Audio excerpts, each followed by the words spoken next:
नमस्कार दर्शक बंधु लाटेस्ट जॉब्स ओडिशा को आपण मानक स्वागत। दर्शक बंधु आज निजुक्ति सूचना रही स्वरोजगार मैत्री निजुक्ति BAIF तरफ ओडिशा पंचायत मैत्री रिक्रुटमेंट 2025 रो नोटिफिकेशन आउट हो सारी। आपन जदि 10वीं श्रेणी पास करथिबे एही पद पे आवेदन करि परिबे। एथिपई कौन से एग्जाम रो व्यवस्था नाही। 2000 प्लस पोस्ट रो वैकेंसीज रिलीज होछि निज निज पंचायत रे। जदि पंचायत मंत्री नियुक्ति नेबाक चाहते ताहले निहाती भाव में वीडियो लास्ट पर्यंत जोड़ी रुहतु। ओडिशा पंचायत मंत्री रिसेंटली लॉन्च करछंती किछि जॉब नोटिफिकेशन आपण मानकर ग्राम स्वरोजगार मैत्री पदवी पई। जदि आपण माने इंटरेस्टेड अछंती ताहले आपण मानक ठारू ऑनलाइन रे आवेदन को आह्वान करछंती कर्तृपक्ष। तो चलंतु देखि नेबा एही पदवी पई आपणकर शिक्षागत योग्यता कौन दरकार, बयस सीमा कौन होथिबा आवश्यक, दरमा केते मिलिबो, आपणकर सिलेक्शन प्रोसेस किपर रहइबो, प्लेस ऑफ पोस्टिंग केमठी रहइबो, टोटल पोस्ट केते रिलीज होइछि, आपणकर इंपोर्टेंट डेट कौन रहिछि, कौन कौन इंपोर्टेंट डॉक्यूमेंट आवश्यक होबो जदि आपण माने एहा को ऑनलाइन रे आवेदन करियो चाहिबे। आपणकर एप्लिकेशन फी अच्छी कि नहीं शेष देखिए आपण मैंने किपरि आवेदन करेंगे। दर्शक बंधु बर्तमान मुझे नहीं आसी ओडिशार एक ट्रस्टेड जॉब पोर्टाल साइट को। आपन जदि ए पेज रे पहुँचवा चाहते ताहले आपन देखुवा वीडियो तले थिबा डिस्क्रिप्शन बॉक्स फर्स्ट लिंक रे क्लिक कर दियंतु। आपण माने पेज रे पहुँच पारिबे। ओडिशा पंचायत मैत्री रिक्रुटमेंट 2025 डिटेल्स रे रही। ऑर्गेनाइजेशन नेम होची भारतीय एग्रो इंडस्ट्रीज फाउंडेशन BAIF तरफ विज्ञप्ति आपण पई जारी होची। टाइप ऑफ जॉब रोची कि गवर्नमेंट अंडरटेकिंग NGO जॉब अटे। नेम ऑफ पोस्ट होची स्वरोजगार मैत्री पदवी पे आपनकर वैकेंसीज रिलीज होची। एप्लिकेशन मोड आपनकर ऑनलाइन रे रहउची। दर्शक बंधु यह को क्यों माने आवेदन करि परिबे देखंतु। आम ओडिशार समस्त कैंडिडेट एथिपई आवेदन करि परिबे। प्लेस ऑफ पोस्टिंग निज निज पंचायत रे रहइबो। आपण माने निज निज पंचायत रे देखंतु जे एही पोस्ट वैकेंसीज रिलीज होई सारथिबो तो आपण माने निज पई पोस्ट अप्लाई करें। लास्ट डेट शीघ्र अपडेट रहिबो। आपणकर जदि आम जेंडर विषय कहबाक जिबा उभय पुरुष एवं महिला एही पदवी पे आवेदन करें। ओडिशा मैत्री रिक्रुटमेंट 2025 इलिजिबिलिटी क्राइटेरिया रही कौन देखो। फर्स्ट आम शिक्षागत योग्यता विषय जानना।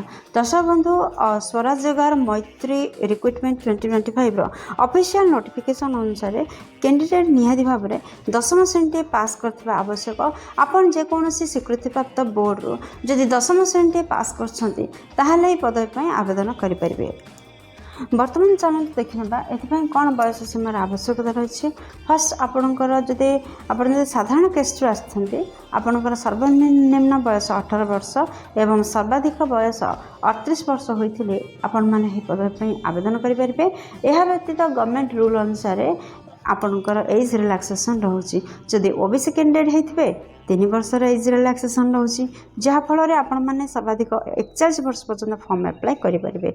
जदि आपण मैंने ST SC PWD होते कि एक्स सर्विसमैन होते ताहले 5 वर्षर एज रिलैक्सेशन रोचे जहाँफल आपण मैंने 43 वर्ष पर्यंत फॉर्म अप्लाई करेंगे।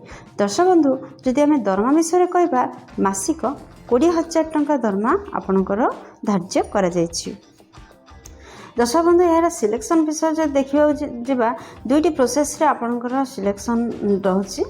आपण माने प्रथम होची इंटरव्यू नियाजिबो तापर डॉक्यूमेंट वेरिफिकेशन रहबो। एही परि भाबरे आपणकर सिलेक्शन रहबो। जदि इंटरव्यू विषय कहवा ताहले फर्स्ट राउंड रे आपणकर इंटरव्यू फेस करबा को हेबो। ऑफिशियल नोटिफिकेशन अनुसार आपनको इंटरव्यू देबा को पड़िबो। आपण माने जदि शॉर्ट लिस्ट रे आसिले तो आपण मानकर डॉक्यूमेंट वेरिफिकेशन रहबो। दर्शक बंधु इंटरव्यू पर आपण माने वेरिफिकेशन पय डॉक्यूमेंट वेरिफिकेशन पय रेडी रहिबे। एठारे अथॉरिटी आपणकर डॉक्यूमेंट गुडी को वेरिफिकेशन करिवे। जो जो रिक्रुटमेंट डॉक्यूमेंट आपणकर आवश्यकता रही से सब डॉक्यूमेंट को आपण माने सांगर नैथिबा उचित। दर्शक बंधु आम जदि एप्लिकेशन फी विषय कहवा ताहले आपण माने जदि जनरल कैंडिडेट अटंती ताहले आपण फ्री रही। जदि ओबीसी अटंती ताले फ्री रही फीमेल कैंडिडेट फ्री रही आपणकर एसटी एससी कैंडिडेट फ्री रही दर्शक बंधु एथर जानले जे सबू कैटेगोरी फ्री रही समस्ते फ्री रे देयमुक्त आवेदन करें। दर्शक बंधु कौन कौन इंपोर्टेंट डॉक्यूमेंट आवश्यक हम देखो आपन जब ऑनलाइन रे आवेदन कर फर्स्ट आपंकर समस्त क्वालिफिकेशन सर्टिफिकेट आ मार्कशीट आवश्यकता रोचे सेकेंड रे आपंकर जन्म प्रमाण पत्र आवश्यकता रोचे थर्ड रे दुटा रिसेंट कलर पासपोर्ट साइज रो फोटोग्राफ दरकार अच्छी फोर्थ रे कैस्ट सर्टिफिकेट आवश्यकता रोचे फिफ्थ रे जदि किसी एक्सपीरियंस अच्छी ताहले एक्सपीरियंस सर्टिफिकेट आवश्यकता रोचे सिक्स्थ रे रेसिडेंस सर्टिफिकेट आवश्यकता रोचे।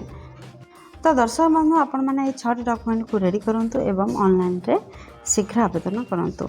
ओडिशा मैत्री रिक्रुटमेंट 2025 रो इम्पोर्टेंट डेट विषय जदि कहबा यार अप्लाई ऑलरेडी स्टार्ट हो सारी आपण मैंने चाहिए एबे भी अप्लाई करें अप्लाई लास्ट डेट शीघ्र अवेलेबल रहिबो।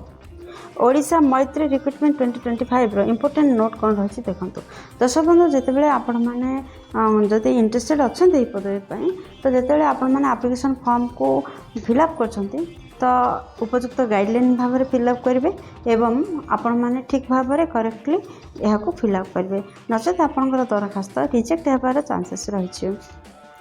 दर्शक बंधु आपण मैंने किपरि आवेदन करेंगे देखो फास्ट जदि आपण मैंने इंटरेस्टेड अच्छा फास्ट यार गूगल को जातु एवं यार ऑफिशियल वेबसाइट रे क्लिक करंतु नचेत आपणकर सुविधा आपन देखुवा वीडियो तले थिबा डिस्क्रिप्शन बॉक्स रे एही जॉब रिलेटेड समस्त लिंक उपलब्ध कर दिया जायछि अप्लाई लिंक मध्य उपलब्ध रही आपण माने सेही अप्लाई लिंक रे क्लिक करंतु एवं कंटिन्यू करंतु रजिस्टर करंतु एवं अपलोड करंतु आपन रिसेंट पासपोर्ट साइज फोटो एवं सिग्नेचर को जहाँ अथॉरिटी द्वारा डिक्लेरेशन दी जाए भल भाव पढ़ंतु और से एग्री हूँ आपण तो किसी भी एप्लिकेशन फी नहीं देन सबमिट बटन रे क्लिक करिया पूर्व पुणी थर दरखास्त को रिचेक कर दिंतु।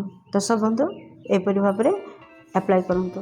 दर्शक बंधु आशा कर वीडियो आपंकर बहुत काम लगे जब किसी भी उपकार कर वीडियो गोटे लाइक कर दिंतु सांग मान सहित यथेष्ट परिमाण शेयर करूँ चैनल नुआ थे चैनल को सब्सक्राइब कर बेल बटन प्रेस कर ऑल सेट करूँ कहीं प्रतिदिन प्रकाश पाता नुआ नुआ सरकारी जॉब विषय आपण मैंने प्रथम नोटिफिकेशन पाइपर। दर्शक बंधु भिडियो एपर्यंत देखिए आपको अशेष धन्यवाद पुणी देखा लाटेस्ट जॉब ओडिशा नुआ फ्रेश अध्याय नुआ एक निजुक्ति सूचना सहित से पर्यंत जय जगन्नाथ।